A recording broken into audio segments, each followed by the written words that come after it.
Propaganda Monitor. C'est un observatoire en ligne. C'est une initiative pour révéler, plaider et agir sur les mécanismes de la propagande et de la désinformation, avec la contribution à la fois des équipes de Reporters sans frontières à l'international, un réseau aussi de 150 correspondants, et puis aussi avec la contribution d'experts sur le sujet.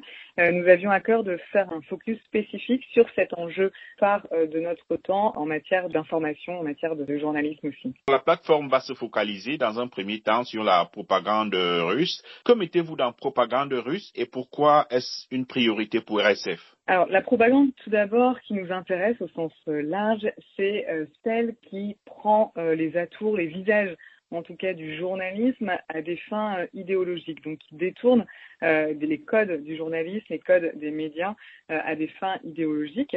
Donc c'est une des pratiques de la répression russe, puisque par ailleurs, dans le travail de RSF, dans la promotion de la liberté de la presse, la valorisation de la liberté de la presse, on a aussi été amené à documenter et aussi à agir sur toute la répression que le Kremlin peut exercer sur les médias indépendants sur son sol, qui contraint donc des médias à la fermeture, des journalistes à l'exil, tous qui ont un discours critique, qui produisent une information fiable. Et concomitamment à cette répression, la Russie exporte une idéologie qui sert ses intérêts à elle et qui prend un visage parfois médiatique, journalistique. Donc on pense notamment à des chaînes comme RT, qui est un organe d'influence d'État qui opère donc dans un contexte autoritaire, qui est financé intégralement par le Kremlin et qui se diffuse à l'international, et ce malgré d'ailleurs des sanctions, notamment à l'échelle européenne. Mais évidemment, on sait que le phénomène ne se limite pas au Kremlin, et évidemment on est amené à travailler et à déjouer les mécanismes de la propagande au sens large, où qu'elle soit,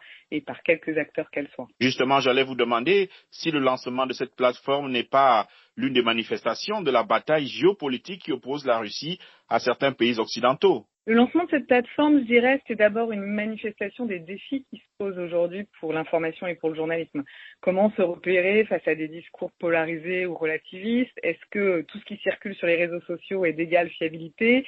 Qu'est-ce qui garantit la fiabilité de l'information? Donc, pour nous, c'est important d'abord de prendre en main ce défi qui est posé aujourd'hui, et parce que aussi défendre le journaliste, c'est de pouvoir reconnaître quand il est détourné. C'est ce qu'on constate partout à travers le monde, qu'aujourd'hui, le Kremlin use des codes journalistiques, des codes médiatiques pour diffuser une idéologie qui va surfer sur un narratif en effet très géopolitique, anti-américain surtout en Amérique latine, anti-français ou anti-occident notamment en Afrique, pour in fine produire en tout cas des contenus qui au final ne servent qu'une seule idéologie.